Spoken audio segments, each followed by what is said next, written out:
ဒါဒီပင်မှာလည်းလေးထိတ်ကလေးလည်းရှိသေးတယ်ဗျလေးထိတ်ကလေးရှိတဲ့အကြောင်းလေးလည်းဒီလိုလေးရှိသေးတယ်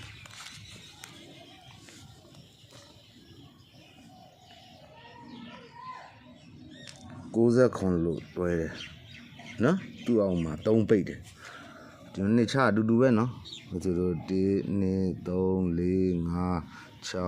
9 10 9ပင်နော်9ပင်မြောက်69လို့နောက်တွဲတယ်သူ့အောင်မှာ3ပိတ်တယ်နော်သူကလည်းစယူမယ်1 2 3 4 5 6 9 10 9ပင်မြောက်ပဲ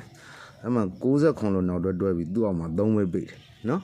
ဟုတ်ပြီတဲ့သူ့ရဲ့ဇောင်းကိုပြန်ရေးလိုက်မယ်ကိုပိတ်ရဲ့ကိုပိတ်ရဲ့ဒီကိုပိတ်ကနေ3ပိတ်ရေးမယ်နော်1 2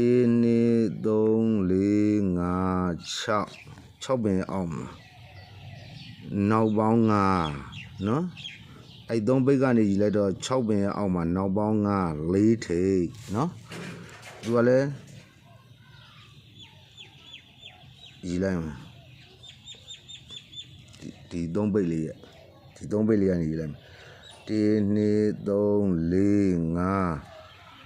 5 6ပင်အောက်မှာနောက်ပေါင်း9နဲ့4ထိပ်ဝင်တယ်နော်အဲ့ဆိုရင်လည်းသူကလည်းစရေးလိုက်မလို့မှာ1 2 3 4 5 6ပင်ရဲ့အောက်မှာတဲ့ဒီမှာနောက်ပေါင်း9နဲ့ဒီမှာ4ထိပ်လို့ဝင်ကျင်တာလားဒါမိတ်ဆွေတို့စဉ်းစားတော့ဘယ် site ကပိုကောင်းမလို့ထင်တယ်လဲပေါ့နော်ကိုထင်မဲ site မျိုးကြိုက်ရင်ယူတော့ဒါကဘယ်ကဖြစ်တဲ့လဲဆိုတော့ကနန်းဒါပေမဲ့အဲ့ဒါလေးတစ်ချက်ကို4ထိပ်လို့ဒီတပွဲရှိထားတဲ့အတွက်ဘယ်ကနန်းမျိုးဖြစ်သွားမလဲဆိုတာကိုတစ်ချက်ပြပေးခြင်းနော်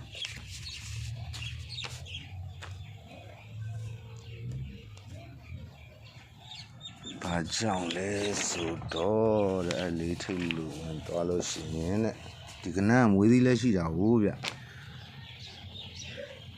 3ဆွန်းသောခုနှစ်2ကြိမ်မှာ60ရနောက်တွဲနဲ့5ဆွန်းသောခုနှစ်ကို60နောက်တွဲလို့ပြန်ပြုတ်ကြတာနော်ဒါကတော့မွေးသီးစိုက်ပေါ့ဗျာမွေးသီးနောက်တွဲပေါ့10ကွယ်မောင်းစနစ်ပေါ့ဒါတွေက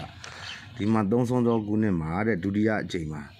8နောက်ဘူးကြတယ်5ဆွန်းသောခုနှစ်ထဲမှာတဲ့8နောက်ဘူးလိုက်ထွက်တယ်နော်ဒါက10ဝယ်မောင်းစနစ်ဒီမှာ3ဆွန်းသောခုနှစ်မှာတဲ့ဒုတိယအကြိမ်မှာ39နောက်တွဲလို့ထွက်ပြီးတဲ့ဟုတ်ပြီတဲ့အမှ5ဆွန်းသောခုနှစ်မှာတဲ့အဲ့39က39လို့ဒဲကြဒီမှာနော်ကြပြီနော်39ဒီမှာလာပြီ3ဆွန်းသောခုနှစ်မှာတဲ့ဒုတိယအကြိမ်မှာ80နောက်တွဲက5ဆွန်းသောခုနှစ်မှာတဲ့80နောက်တွဲလို့ကြာနော်သူကဒဲကြတာနော်အကောင်ကဒဲကြတာ10ခွဲမောင်းစနစ်ပေါ့ဗျာဒါမျိုးတွေကလိုက်ရတာတော့အချိန်ရလည်းသိမကြံတော့ပါဘူးဒါမှမဟုတ်ဒီကနန်းကလည်းမွေးသီးရှိထားလို့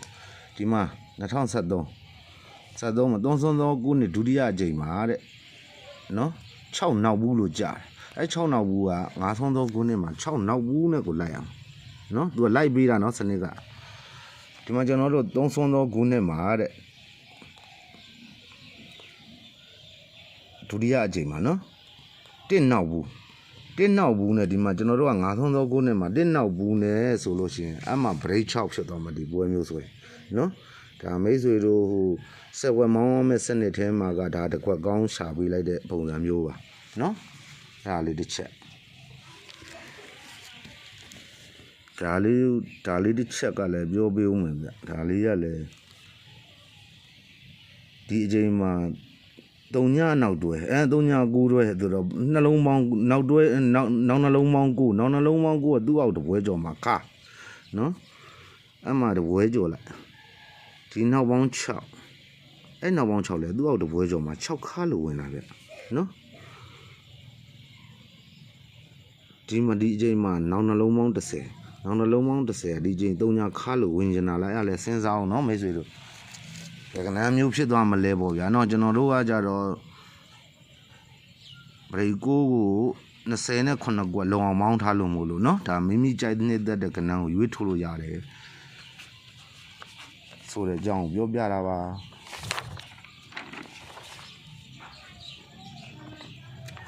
ဒါလေးဆိုတဲ့ကနန်းမျိုးကဒီပွဲမျိုးတည်းကောင်းတာနော်ဒါဘရိတ်6လည်းရှိတဲ့အကြောင်းပြောပြတယ် ဒါပြီးခဲ့တဲ့ဘွဲကျွန်တော်တို့ကကနန်းရောဆန်ရောဖမ်းတာတရားခွန်ခါပဲပြီးသွားပြီမှ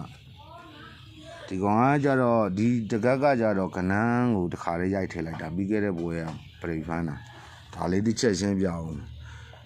ဒီထိတ်သုံးလုံးငါဒီခါတောင်သုံးလုံးကလည်းငါနော်သူကလေးခါးတွေနဲ့ဝင်တာအဲ့ဒါမှတ်ထားအောင်ဒီမှာလဲအကျဉ်းတူတူပဲမို့လို့ဒီခါတောင်သုံးလုံးကငါလေးခါးနဲ့ပဲနော်အောက်ဘက်လေးနောက်လေးခါဘိုင်းနဲ့ပဲဒီချိန်မှာဒီထိတ်တောင်သုံးလုံးကလည်းငါတာပြန်ငါတာအဲ့ငါတွေကိုတဲ့သူကအမှန်ပြောချင်တာက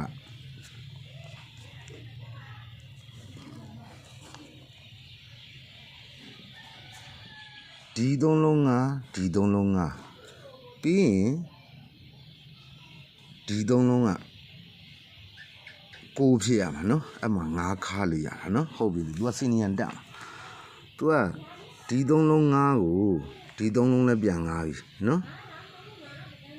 အဲ့ငါးကိုပြန်ငါးပြီဆိုတော့ခါကြတော့ဒီထိတ်ရယ်ခါရယ်ဒီထိတ်ရယ်နောက်ပိတ်ရယ်ဒီခါရယ်မှာကိုဖြစ်မှာအဲ့ဒါဆိုရင်6ခါနော်ဒီမှာလာရင်တော့တကယ်ဒီလိုထိတ်လဲငါးထားပြီးပြီနော်ဒီလိုခါရလဲငါးထားပြီးပြီအဲ့မှာလေးခါတွေနဲ့ကြည်လိုက်နော်မိတ်ဆွေတို့ပြန်ကြည့်လိုက်ကျွန်တော်တို့ကဒီမှာက6ထိတ်6ပိတ်ရှိနေတယ်ဆိုတာနှစ်ဖြစ်သွားပြီကျွန်တော်တို့က6ဖြစ်အောင်ဆိုခွန်ခါထဲမှာပြီးခဲ့တဲ့ဘွဲခွန်ခါနဲ့ရိုက်တာပဲခွန်ခါထဲမှာ6ဖြစ်မှာမဟုတ်လားအဲ့ကကလေးပေါ့ဗျာဒါကကျွန်တော်ပြီးခဲ့တဲ့ဘွဲကခွန်ခါအဲ့ခွန်ခါကိုဒီဟာနဲ့ကတ်လိုက်ရင်တပွဲတည်းပြီးသွားတဲ့အကြောင်းကျွန်တော်တို့မရလိုက်ပုံကိုပြောပြတာပါ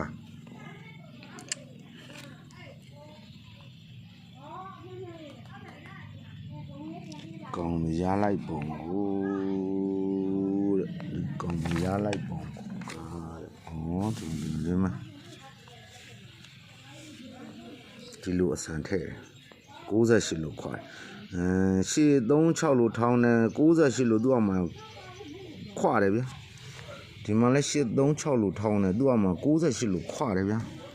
ဒီမှာလွယ်လွယ်လေးနော်စိုက်ကတည်းက836လို့ထောင်းပြီးဒီမှာ68လို့ခွာပြီးဆိုကျွန်တော်တို့ကဟိုပြီးခဲ့တဲ့ဘွဲကခွန်ခါနဲ့ရာပြီးသားဆိုရင်နှစ်ပွဲသီးစင့်စားရမှာအဲ့ဒါကလည်းနှစ်သီးစားမှာမရလိုက်တော့တာပေါ့ဗျာမိတ်ဆွေတို့ကိုဒါဒီဘွဲအတွက်လေးမေတ္တာလက်ဆောင်နဲ့ထည့်ပေးလိုက်ပါ